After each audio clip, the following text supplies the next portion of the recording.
Untuk analisis menggunakan SPSS, metode regresi, jadi yang pertama kita lakukan adalah persiapan datanya terlebih dahulu. Nanti bisa dibuka file ini ya. Nah, ini klien 4403 data dan hasil. Nanti gunakan untuk itu set yang data edit, data yang sudah disesuaikan seperti ini. Nah, kemudian kita buka aplikasi SPSS-nya. Nah, di sini saya menggunakan SPSS versi 30. Namun ini caranya untuk di versi berapapun sama saja ya.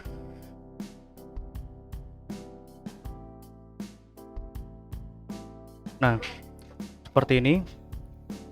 Nama, name ya. Kita masuk ke sini ke variable view. Nah, ini kita bisa copy atau kita ketik di sini. Jadi ini adalah Y, ini X, kemudian kita masukkan keterangannya. Ini. Kita pasti di label. Nah, seperti ini ya. Selanjutnya kita masuk ke data view. Nah, kita copy ini datanya di sini ya. Nah, paste seperti ini. Oke. Nah, selanjutnya kita lakukan analisis. Jadi yang saya buat di sini analisisnya adalah lengkap ya. Namun nanti bisa disesuaikan. Jadi bisa dipilih mana yang akan digunakan, mana yang tidak. Caranya seperti ini. Klik analyze, kemudian kita pilih menu regression, lalu linear. Nah, penjualan kita masukkan ke dependent ya, seperti ini. Kemudian promosi kita masukkan ke independent. Kemudian klik statistik, lalu ini ya, kita centang culinary diagnostic, kemudian Dublin Western, continue. Selanjutnya plots, shift rate ke dalam X, kemudian SRS ke Y.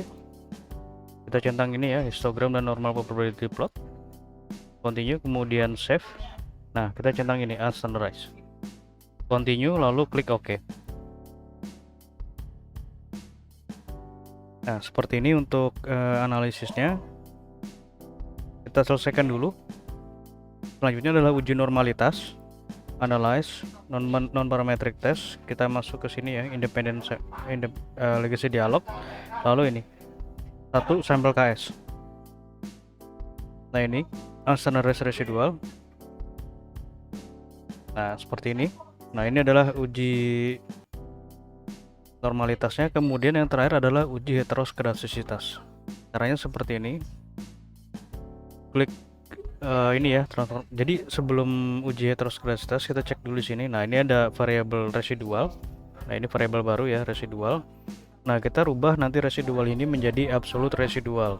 Caranya klik transform, kemudian compute variable. Target variable kita tulis di sini adalah abs underscore s. Kemudian untuk numeric expression, nah kita klik di sini ya. Kemudian double klik di abs. Double klik di sini unstandardized residual. Lalu klik OK. Nah, ini akan muncul variabel baru ya, abs residual. Nah, untuk uji heteroskedastisitas caranya seperti ini. Analyze, kemudian regression, lalu linear. Nah, kita reset dulu ya. Kita reset, kita masukkan seperti tadi X ke dalam sini. Kemudian ABS residual kita masukkan ke dependent. Lalu klik OK. Nah, seperti ini ya. Oke, lalu kita interpretasikan.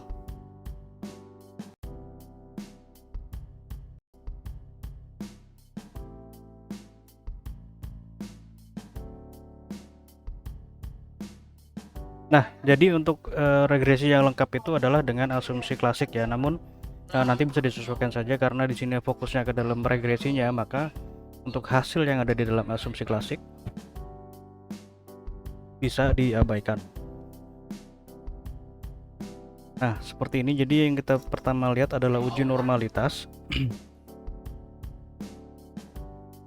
Nah, normalitas seperti ini ya. Jadi untuk normalitas itu yang kita lihat adalah nilai asymptotik dan Monte Carlo.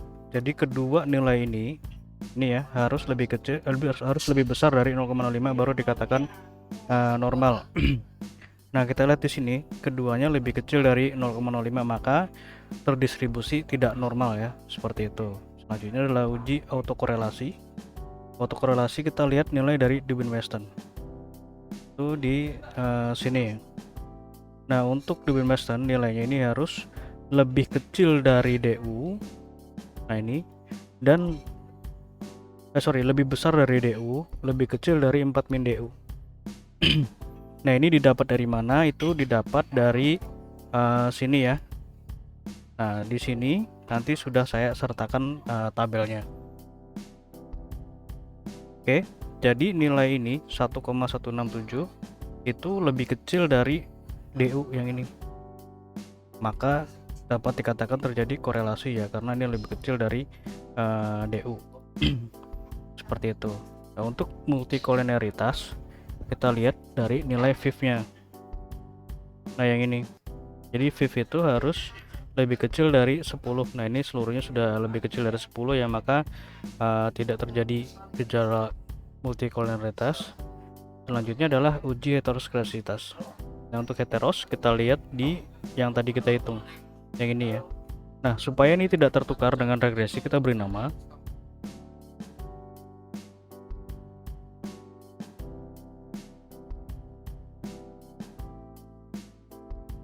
nah seperti ini ya. Jadi untuk heterosklerositas ini nilainya harus lebih besar dari 0,5. Nah, ini lebih kecil dari 0,5, maka di sini terjadi masalah heteroskedastisitas seperti itu. Jadi ini adalah uji asumsi klasiknya. Nah, untuk regresi itu yang ini ya. Nah, ini. Jadi kita fokus ke sini saja, asumsi klasiknya dapat diabaikan. Nah, untuk regresi yang pertama kita lihat adalah nilai R square. Nah, R square itu kita peroleh dari sini. Nah, ini ya, R square. Jadi R square ini nilainya 0,283. Jadi R square ini menunjukkan besaran pengaruh variabel independen terhadap dependen. 0,283 masuk ke dalam kategori rendah. Nah, di sini menunjukkan bahwa pengaruh promosi itu mempengaruhi penjualan sebesar 28,3%, sedangkan sisanya 71,7% ini dipengaruhi variabel lain di luar dari model penelitian ini. Artinya adalah masih banyak ya variabel di luar dari penelitian ini yang dapat mempengaruhi penjualan seperti itu. Bisa dari tempat, bisa dari produknya sendiri dan lain-lain. Nah, kemudian F simultan itu kita peroleh dari sini ya, dari tabel ANOVA ini. Nah, ini jadi F simultan ini digunakan ketika variabelnya itu untuk independennya lebih dari satu. Nah, karena ini cuma satu independennya, jadi ini bisa diabaikan atau tetap ditampilkan seperti ini. Jadi untuk F simultan ini menunjukkan pengaruh ya variabel independen terhadap independen secara bersama-sama atau secara simultan. Nah, kita lihat nilainya di sini adalah 0,002, lebih kecil dari 0,5, maka secara bersama-sama ini signifikan. Nah, yang terakhir adalah uji T parsial. Jadi parsial itu adalah pengaruh variabel independen terhadap dependen secara individu. Nah, kita lihat nilainya dari sini, dari tabel koefisien.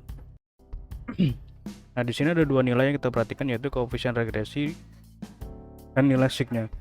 Di koefisien regresi ini menunjukkan menunjukkan apakah pengaruhnya itu positif atau negatif. Kemudian untuk yang signifikasi yang ini ya, yang sig ini, jadi apakah pengaruhnya itu signifikan atau tidak. Nah, kita lihat di sini tidak ada tanda negatifnya, artinya pengaruh promosi itu berpengaruh positif signifikan terhadap penjualan karena ini lebih kecil dari 0,5. Seperti itu ya. Nah, nanti untuk kalimat lengkapnya bisa dilihat di interpretasi yang saya buat, dan untuk lampirannya juga sudah ada di sini. Oke, sekian untuk pengujiannya. Terima kasih.